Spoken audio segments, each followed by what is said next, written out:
야생들이 살아 숨쉬는 야생의 천국인 그곳은 서울에서 그리 멀지 않은 곳에 위치한 광릉. 조선시대 7대 왕 세조가 묻힌 곳이다.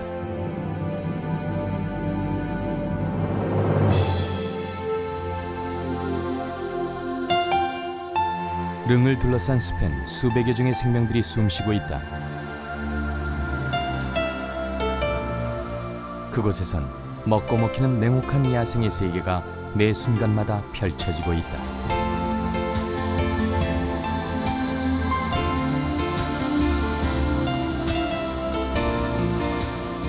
야생 동물들에게는 지상 최대의 낙원인 광릉숲.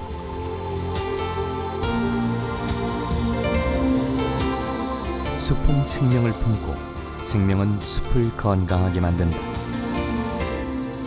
600년 역사를 머금은 광릉숲은 한반도에서 가장 오래된 그린벨트다.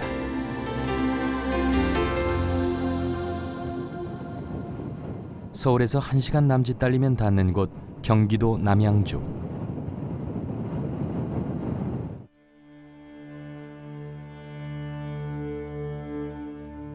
그곳에 조선 7대 왕인 세조의 무덤 광릉이 있다. 600여 년 전 이 땅을 호령했던 왕이 묻힌 곳.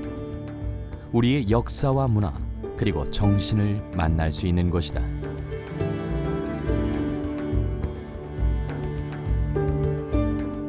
조선의 왕릉은 유네스코 지정 세계문화유산에 등재될 정도로 문화적인 가치가 높은 곳이다.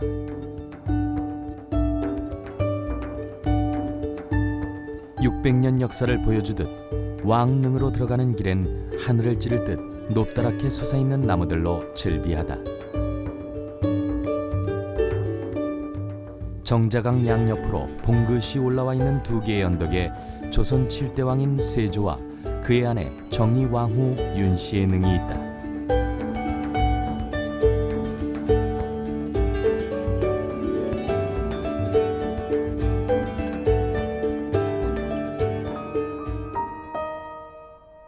광릉은 최초의 동원 이강릉이다. 살아생전 금슬이 좋았던 왕과 왕후는 죽은 뒤에도 애틋한 정을 나누는 듯 정자각을 사이에 두고 서로 마주보고 있다. 상공에서 내려다보면 마치 하트 모양을 닮은 듯하다. 광릉은 다른 왕릉에 비해 간소하게 조성됐다. 내가 죽으면 속히 썩어야 하니 석실과 석곽을 사용하지 말 것이며 병풍석을 세우지 말라는 유언에 따라 이전의 왕릉에 비해 부역 인원을 반으로 줄였다고 한다.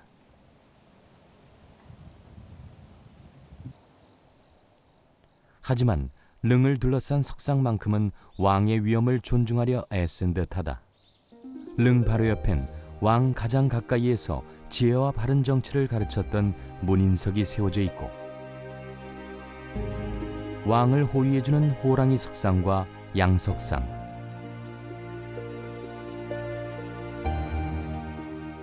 그리고 칼을 찬 무인석과 마석상이 세워져 있다. 바로 옆에 있는 정의왕후의 능도 왕의 능 못지않는 예를 갖추었다. 그리고 왕릉 옆으로 국립수목원이 조성돼 있다. 마치 왕릉을 호위하듯 왕릉 주변에 울창한 숲이 우거져 있는 것이다. 현재를 살아가는 사람들에게는 훌륭한 휴양림이요 생명들에게는 더할 나위 없이 좋은 보금자리가 되는 곳이다.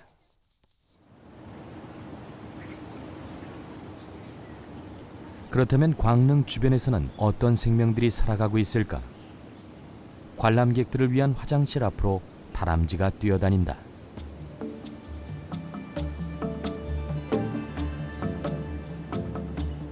마치 제 세상을 만난 듯 사람들이 다니는 공간을 마음껏 뛰어다니는 녀석들.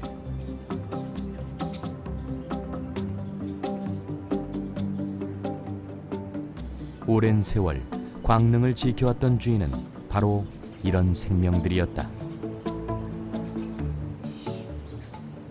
그 순간 화장실 옆으로 한 녀석이 모습을 드러냈다. 쪽제비다. 낮 시간 더욱이 사람이 많이 드나드는 곳에는 모습을 나타내지 않는 녀석인데 광릉 일대 많은 생명들이 살고 있음을 짐작해야 한다. 녀석이 사라진 쪽으로 쫓아가 봤지만 재빠른 녀석은 어느새 흔적도 없다.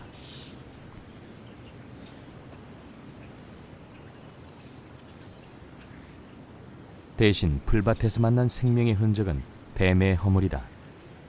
뱀도 광릉의 털을 잡고 살아가는 식구인 것이다. 잣나무 아래에서는 청설모 한 마리가 분주하다. 흐드러지게 떨어진 잣 열매들이 녀석을 행복하게 만들고 있다. 그런데 인기척을 느꼈는지 바싹 긴장을 하는 녀석.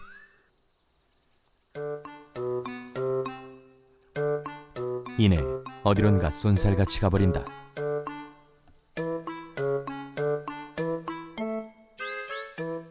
하지만 녀석은 멀리 가지 못했다. 잣나무 위에 몸을 숨긴 채 잣을 먹고 있다.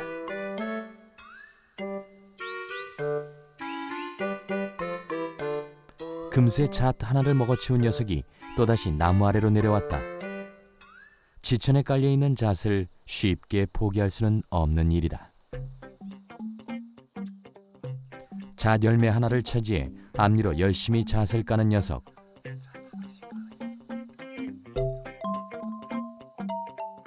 그런데 이번엔 먹지는 않고 잣을 입에 문 채 어디론가 간다.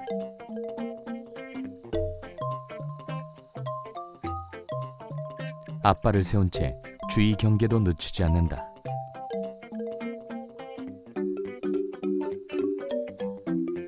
이제 안전하다 싶었는지 여전히 잣을 문 채 달려가는 녀석.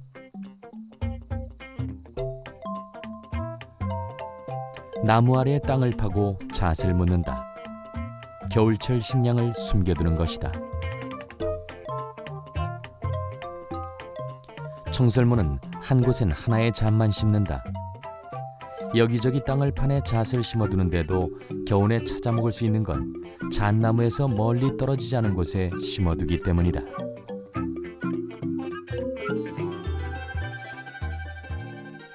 이번에도 잣을 심기 전에 열심히 주위를 경계한다. 누가 보기라도 하면 애써 심어놓은 잣은 금세 다른 녀석의 차지가 되기 때문이다. 그런데 무엇 때문인지 녀석이 쉽게 잣을 심질 못한다.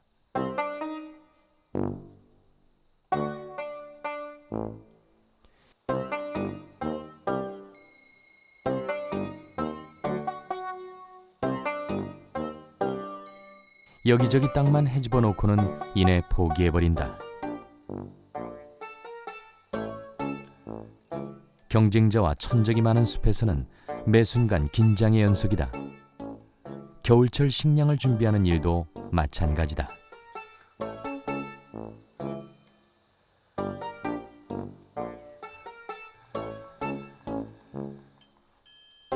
다시 잣 열매가 있는 곳으로 온 녀석. 마치 전투태세라도 갖춘 듯 앞발을 바싹 들고 몸을 고추 세운 채 사방을 경계한다.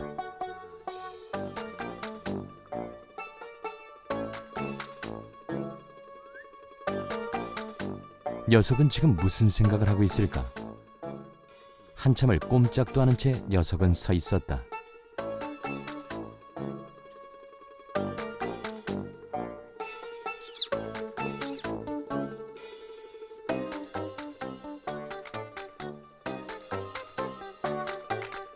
결국 잣 열매를 통째로 문 채 새로운 저장고를 찾아가 버렸다.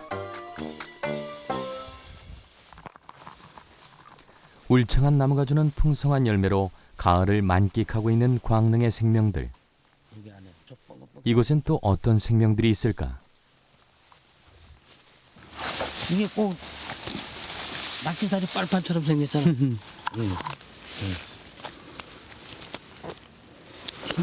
이게 지금 멸종 위기식물인데 어떻게 여기에 지금 자생을 하고 있어? 이 주변 일대만. 광릉숲에는 여기뿐이 없어요. 이게. 전국에서도 그러면 거의 그렇게 찾아보긴 쉽지 않지. 이게 지금 찾아보기 쉽지가 않지.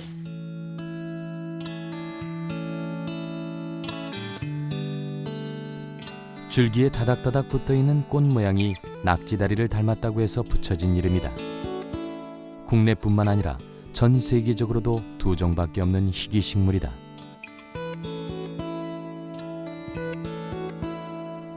희귀식물의 아름다운 색으로 광릉숲의 가을은 짙어져 간다.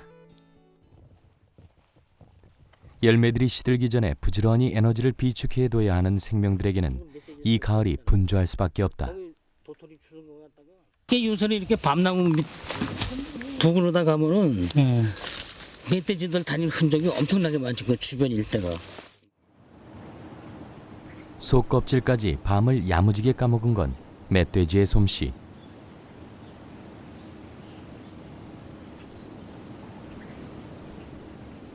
밤나무 근처엔 요란스레 땅을 파놓은 흔적들도 있다.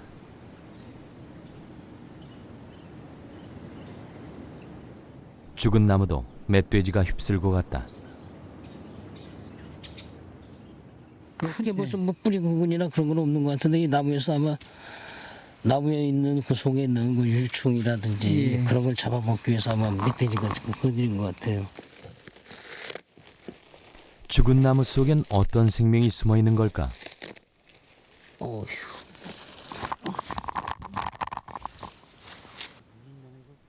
죽은 나무는 개미들의 보금자리가 됐다. 잡식성인 멧돼지는 죽은 나무 속에 사는 개미와 유충들까지도 잡아먹고 있다. 지금이 1년 중 멧돼지의 포식성이 가장 강해질 시기. 지금 많죠. 지금 많고, 이제 동면은 이제 겨울을 나야 되니까 지금 이제 먹을 거 풍부하니까 밥 같은 것도 있고 그러니까 지금 이제 많이 먹어놓기 위해서, 살을 찌우기 위해서, 이제 지방분이 많아야지만 이제 겨울을 나기가 쉬우니까, 그러니까 지금 이제 양껏 먹기 위해서 활동이 지금 많은 편이죠. 지금 그래서 낮에도 잘못하면은 멧돼지하고 좀 쪼할 수도 있고. 지난밤 덩치 큰 녀석이 한바탕 훑고 지나간 자리는 요란한 흔적들을 남겨놓고 있다.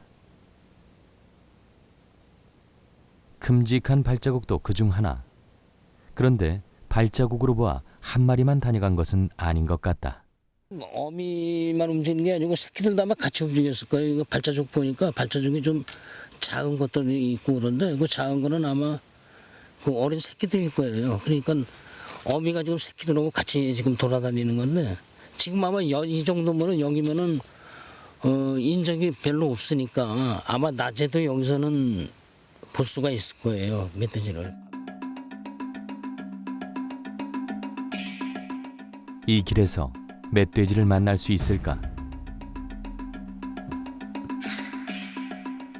대부분의 야생동물들이 그렇듯 멧돼지도 사람 냄새에 민감하다.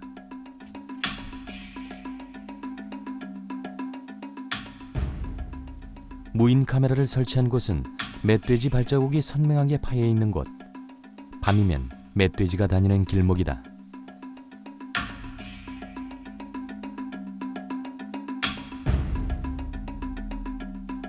근처엔 고라니의 배설물도 보인다. 윤기가 나는 것으로 보아 채 24시간이 되지 않은 것이다. 고라니가 얼마나 많길래 이렇듯 배설물이 곳곳에 있는 걸까?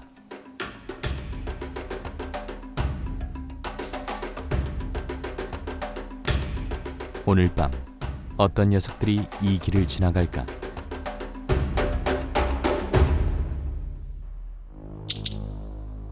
숲의 밤은 일찍 찾아온다. 어둠이 내려앉는가 싶더니 어느덧 숲속엔 달빛 외엔 아무런 빛이 없다.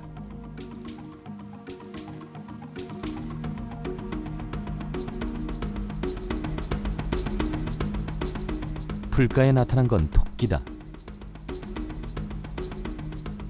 천적이 유난히 많은 숲에 살다 보니 겁도 많다.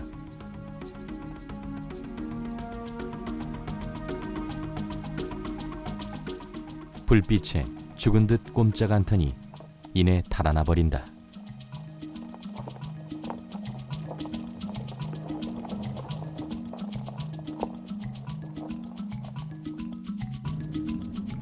나무 사이로 쏜살같이 지나가는 건 너구리다. 어둠을 틈타 녀석들이 분주히 움직이고 있다.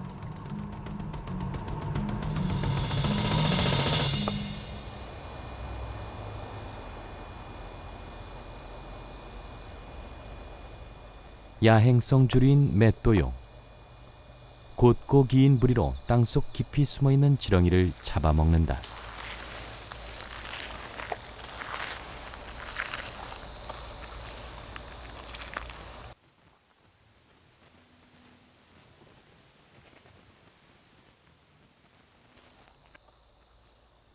몸집에 비해 날갯짓 소리가 유난히 요란한 녀석. 어둠 속으로 사라졌다.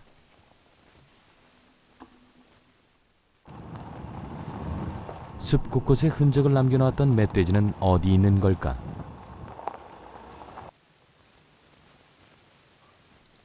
먼저 눈에 띈 건 고라니다. 신선한 풀을 맛볼 수 있는 계절이 얼마 남지 않았다.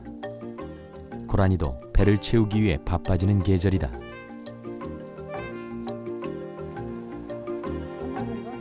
어디로 간 걸까?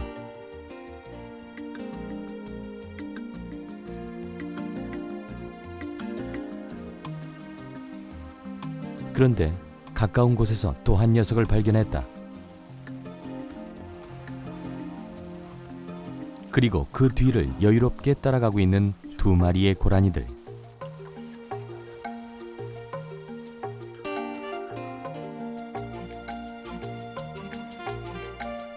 고라니 배설물이 유난히 많았던 데엔 이유가 있었던 것이다.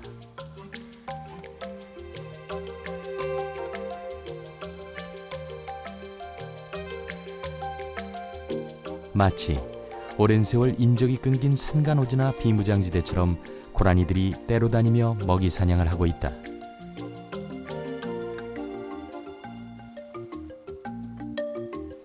서울에서 불과 1시간 거리, 더욱이 삼림욕을 즐기는 사람들이 찾아드는 곳에 이렇듯 생명의 보고가 있는 것이다.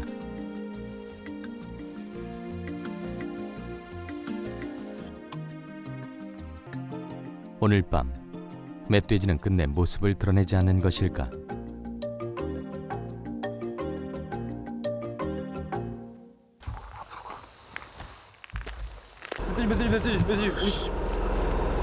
그런데 쏜살같이 지나가는 녀석, 멧돼지다. 녀석이 지나간 곳은 의외로 낮 시간 사람들이 많이 다니는 수목원 입구 숲 아래쪽이었다.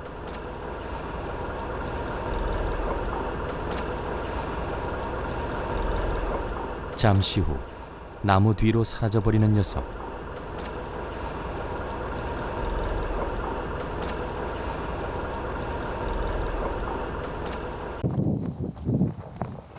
녀석이 향한 곳은 숲 쪽이다.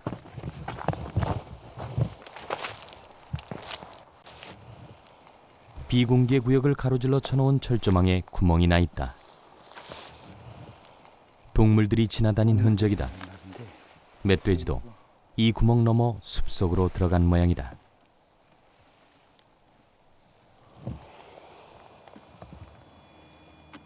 털이 빠진 건 없는데.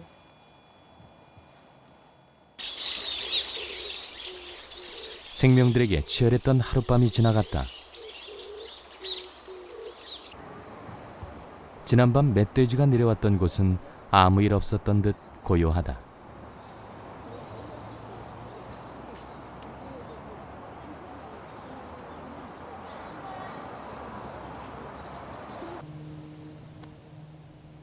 광릉을 둘러싸고 있는 울창한 숲은 생명의 보고다.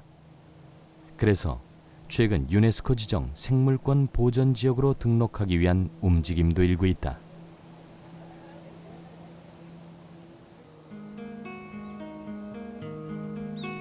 수도권 가까운 곳에 이렇듯 건강한 숲이 조성되고 유지될 수 있었던 비결은 무엇일까? 그건 600년 전으로 거슬러 올라간다. 조선 7대 임금인 세조가 죽자 주겹산 일대에 능을 조성하면서 능주의 15리를 능림으로 정했다. 이후 능림에서는 일체의 경작과 벌목을 금하고 20여 명의 산지기를 배치해 순찰케 했다. 왕릉과 능을 둘러싼 숲관리를 철저히 하기 시작한 것이다.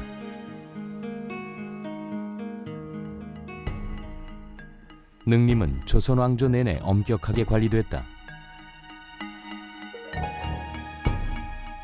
연산군 10년의 기록을 보면 왕이 전교하기를 풍양궁을 금표 안에 넣고 광릉도 풍양산까지 연이어 표를 세워 출입하는 사람을 다른 능의 이해대로 수를 정하라 하였다. 금표를 세워 출입하는 사람의 수를 통제했던 것이다.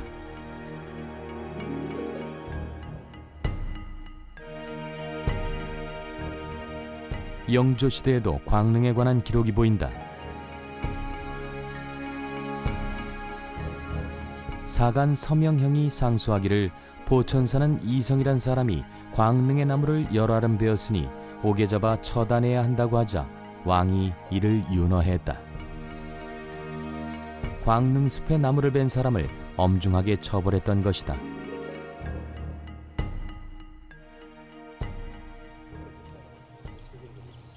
광릉숲은 이미 600년 전부터 지켜지고 보존되었던 그린벨트였던 셈이다. 예, 광릉숲은 세조 때 능림으로 지정되면서부터 보호되어 온 숲이라고 할 수 있습니다. 약 540년 동안 숲에서 일어날 수 있는 인위적인 교란이 전혀 없이 산불이나 또 전쟁의 피해조차도 피하면서 계속 안정적인 숲으로 이루어져서 보호됐다라는 게 가장 큰 장점이고요. 물론 우리 나라의 강원도나 깊은 산속과 비교했을 때도 생물 다양성이 떨어지지도 않고 숲이 건강성을 유지할 수 있었던 건 단지 철저한 관리 때문만은 아니다. 임진왜란과 한국전쟁을 거치면서도 산불 한 번 나지 않은 광릉숲. 그건 600년 전 능림을 조성할 때 나무 한 그루 한 그루 심혈을 기울여 선정했던 선조들의 지혜 덕분이다. 사계절 푸른 나무가 그런 종류의 교목들이 가장 대표적인 게 전나무가 소나무거든요.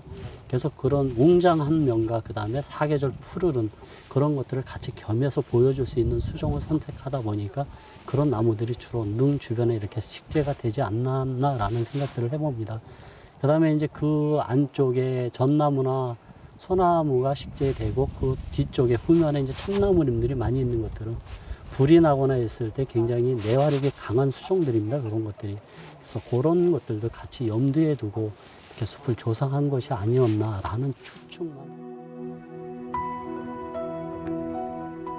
나무를 심는데도 순서가 있었다.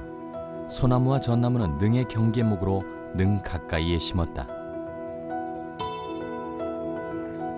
그리고 사시사철 푸른 소나무를 통해 언제나 변함없을 왕실의 위엄을 상징했다.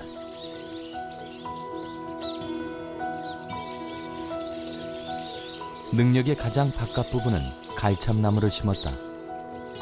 수액이 많을 뿐만 아니라 껍질이 두꺼워 불에 강한 나무이기 때문이다.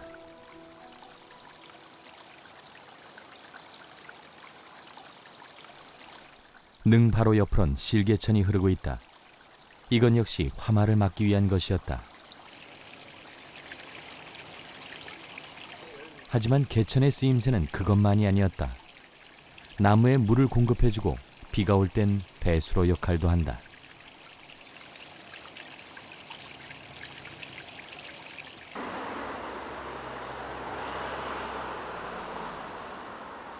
광릉숲엔 크고 작은 개천들이 많이 흐르고 있다. 조선시대엔 이 개천들을 금천이라 불렀다. 사람들의 출입을 막는 역할도 함께 했기 때문이다. 모두 숲을 보호하고 지키려는 조상들의 지혜의 발로다.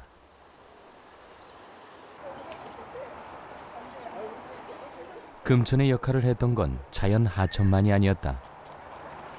숲 곳곳에 만들어 놓은 크고 작은 연못들. 지금은 또 다른 생명을 품고 있는 생명의 보고인 이 연못도 숲을 건강하게 유지하기 위한 것이었다.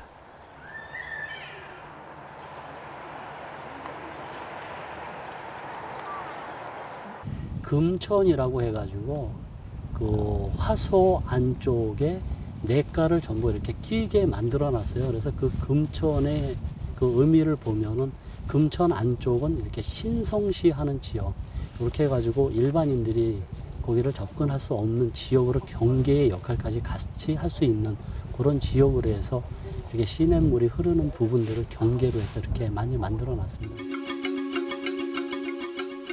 남양주와 포천 일대 2,600만 평방미터에 달하는 광릉숲.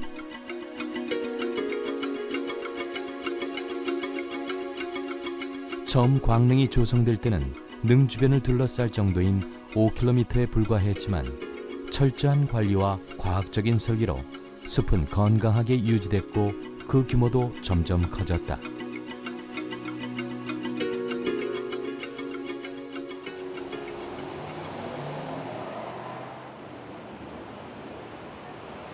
우리가 흔히 아는 수목원도 광릉숲의 일부일 뿐이다. 시민들에게 건강한 숲의 에너지를 전하고 산림 연구를 하기 위해 조성된 것이다.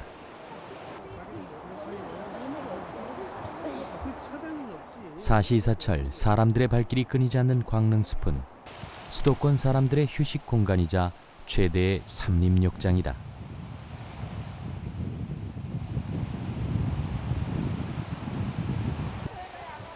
뿐만 아니라 아이들에게는 더할 나위 없이 좋은 생태학습장이다.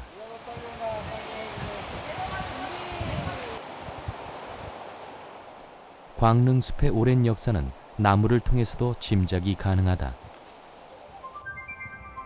숲에 빼곡이 들어선 나무들은 하나같이 하늘을 찌를 듯이 높이 솟아있다. 세월의 깊이만큼 나무들의 키도 하늘에 닿아 있다.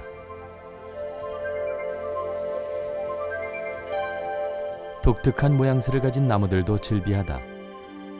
울퉁불퉁 혹이 솟아있는 나무는 5월이면 흰 꽃을 피우는 떼죽나무다.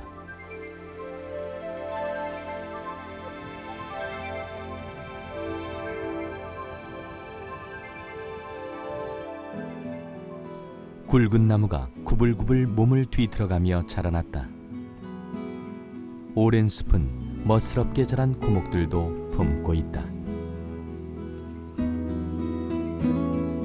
오랜 세월에 걸쳐 변화하고 숙성된 광릉숲은 최고의 안정적인 서식 조건을 갖춘 국내 몇 안 되는 극상림이다.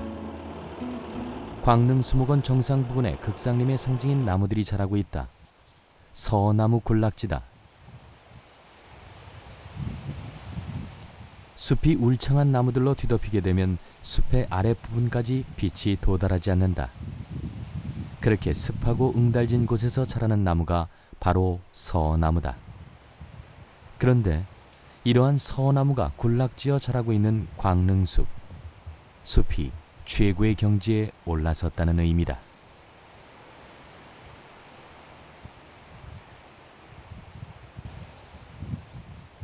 근육이 붉어져 나온 울퉁불퉁한 모양이 서나무의 특징이다. 건강한 숲은 숲으로만 머물지 않는다. 어머니처럼 생명을 잉태하고 품어낸다. 광릉숲의 개천에선 천연기념물인 원앙들이 때로 모여 있다.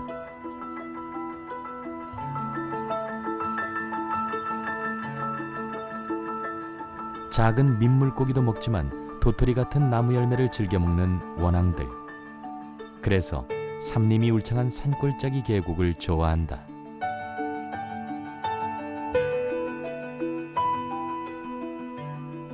참나무가 유난히 많아 도토리가 지천에 깔려있는 광릉숲은 지금 원앙들에게 행복한 만찬을 즐길 수 있는 최적의 서식지다. 광릉숲 개천에서 귀한 원앙을 때로 만날 수 있는 이유다.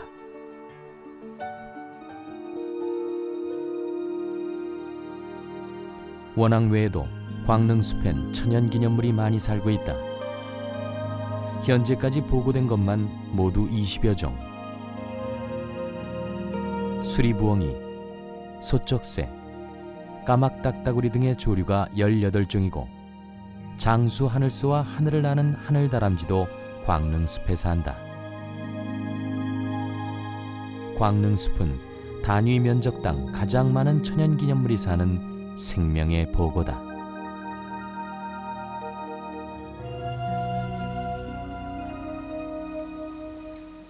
그런데 광릉숲에 사는 생명들 중에 광릉숲을 건강하게 만드는 숨은 일꾼이 있다.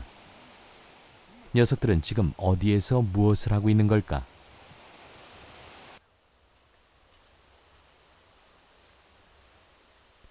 고목에 온통 구멍을 뚫어 놓은 바로 딱따구리다.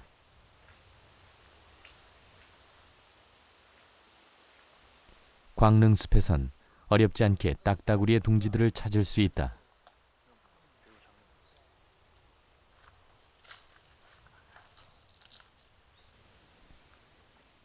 지금은 새끼들을 모두 독립시키고 빈 둥지만이 남아있다.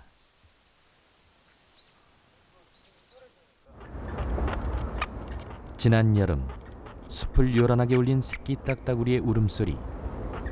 어미가 애써 파놓은 둥지에서 머리만 내민 채 어미를 부르고 있다.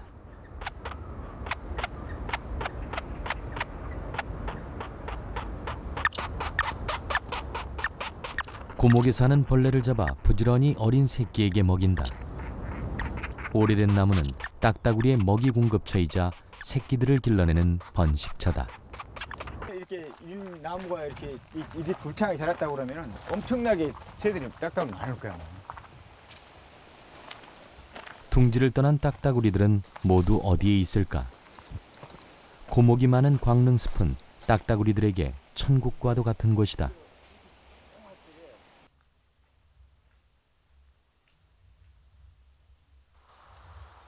이 녀석은 쇠딱따구리.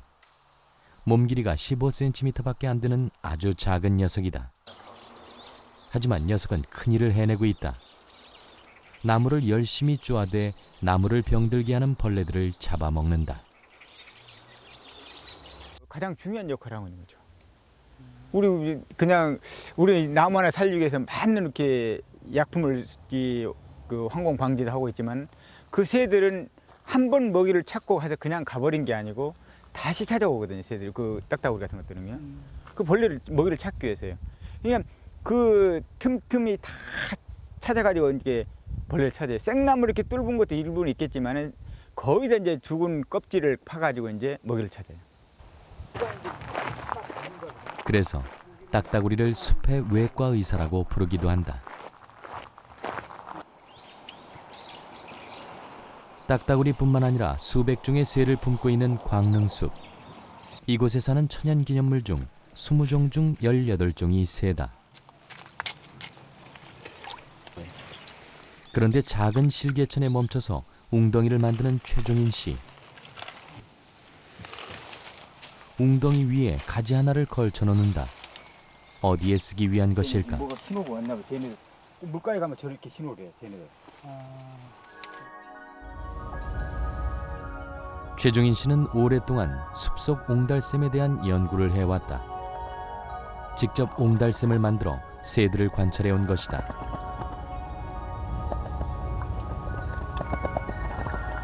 옹달샘을 만들어 놓자 쉴 새 없이 새들이 찾아오기 시작했다. 그런데 새들의 행동이 독특했다. 요란하게 날갯짓을 해대며 목욕을 한다. 물은 먹는 둥 마는 둥 하고 목욕만 열심히 하는 것이다. 물을 먹는 것만 이렇게 생각을 하고 우리가 이제 조사를 했는데 사실 물을 먹는 거는 그 10분에 한 2밖에 안 되더라 이거죠. 아, 이 새들이 물이 필요하구나 하는 것을 알게 되고 물이 필요했기 때문에 이렇게 조그맣게 사람이 인위적으로 만들었지만은 이러한 조그만 웅덩이를 찾아온다는 것을 이제 알게 되고 그래서 이런 자연의 소중함을 우리 인간만이 아니고 이 첫새들이나 이런 동물들한테 굉장히 이렇게 웅덩이 하나가 소중하다는 것을 알게 되는 거죠.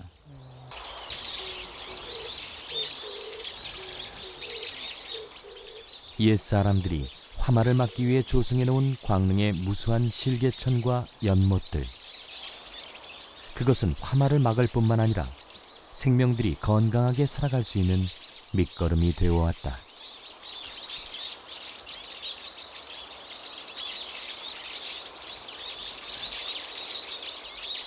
그 수를 셀 수 없을 정도로 많은 새들이 살아가고 있는 광릉숲.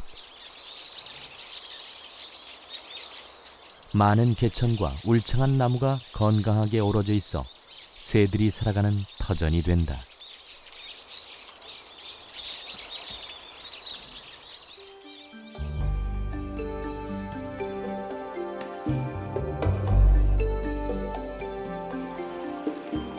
그렇다면 건강한 나무만이 숲의 생명들을 불러들이는 걸까?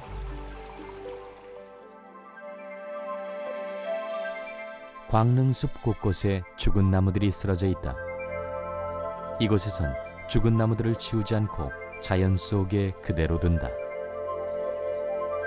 생명들에게 죽은 나무의 쓰임새는 무궁무진하다. 온통 이끼로 뒤덮여 있는 죽은 나무. 촉촉하게 습기를 머금고 있는 죽은 나무는 민달팽이에게 최고의 휴식 공간이다.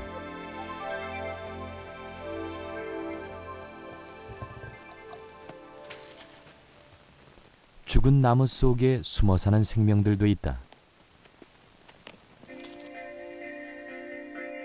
죽은 나무를 파먹는 애벌레는 숲속 상위 포식자들의 먹이가 될 것이다. 죽은 나무 밑둥에서 나온 도마뱀. 죽은 나무는 도마뱀의 보금자리이자 은신처인 것이다. 삶도 죽음도 자연의 이치대로 자연스레 흘러가는 곳. 광릉숲이 건강한 이유다. 그런데 광릉숲을 사랑하는 시민 모임의 대표 이상천 씨에 의하면 최근 숲에 변화가 생기기 시작했다고 한다. 그는 지난 9년간 이곳의 생태를 관찰해왔다. 소식 환경이 많이 바뀌었는지 바뀌면서 구렁이 숫자가 많이 늘어났다는 거하고 먹구렁이가 그다음에 이제 숲이 이렇게 꽉 들어차고 그러다 보니까 습기가 많아서 그런지 몰라도 버섯의 종류가 다양해졌다는 거. 그런 면이 옛날에 광릉숲하고 많이 이제 변해가 있는지 모습.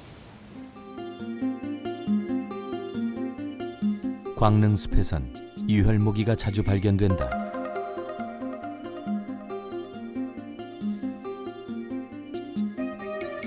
우리나라 토종뱀 중 가장 화려한 몸 색깔을 가지고 있는 유혈모기. 대부분의 뱀이 그렇듯 녀석도 습한 곳을 좋아하며 물가에 사는 양소리를 즐겨 먹는다.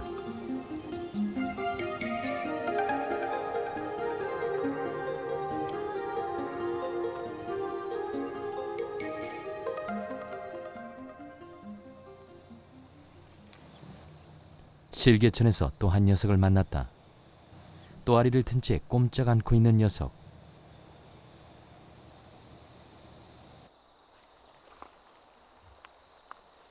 고개를 고추 세운 채 혀를 낼름거리고 있다. 무언가를 발견한 모양이다.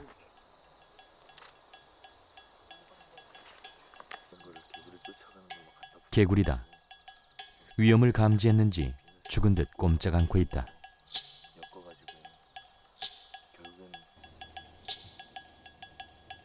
그런데 어찌된 일인지 지켜만 보고 있을 뿐 유혈모기는 본격적인 사냥을 하지 않는다. 먹이가 풍부한 광릉숲. 유혈모기는 배를 웬만큼 채운 걸까? 아니면 죽은 것으로 생각한 것일까?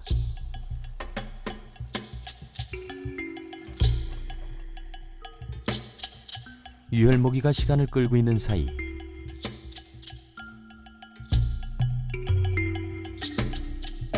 개구리는 살 길을 찾았다. 먹고 먹히는 건강한 먹이사슬. 세월이 흐름에 따라 숲은 변화하고 생태 환경도 달라진다. 그건 어쩌면 자연스러운 일일 것이다. 그런데 최근 반갑지 않은 변화도 있다. 근데 새들이 옛날에 이렇게 뭐 큰악새라든가 뭐 까막딱따구리 이렇게 많이 서식했는데 지금 보면 조용하거든요. 그러니까 아주 작은 게 뭐 오색딱따구리라든가 뭐 청딱따구리, 쇠딱따구리 이런 것들은 이제 종은 좀 늘어날지라도 그 귀한 종들은 거의 이제 사라지고 있어요. 몇 년 전까지만 해도 딱따구리의 나무 쪼는 소리가 요란하게 울려 퍼졌던 광릉숲. 그런데 숲이 조용하다. 더욱이 희귀종은 아예 눈에 띄질 않는다. 딱따구리 일종인 큰악새도 광릉에 살던 귀한 생명이다. 광릉은 대표적인 큰악새 서식지로 서식지 자체가 천연기념물 11호로 지정됐었다. 그런데 큰 학새가 보이질 않는다.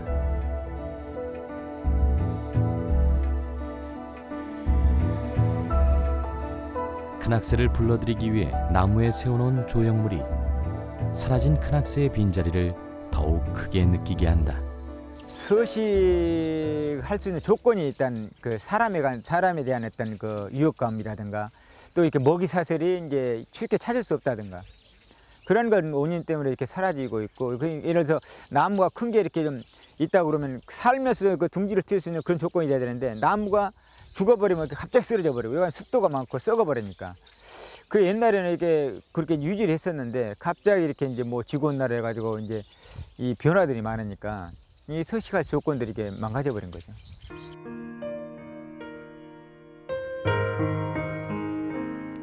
유네스코 지정 세계문화유산으로 등재된 광릉. 지금 그곳은 문화유산뿐만 아니라 생명의 보고로도 그 가치를 세계적으로 인정받으려 하고 있다.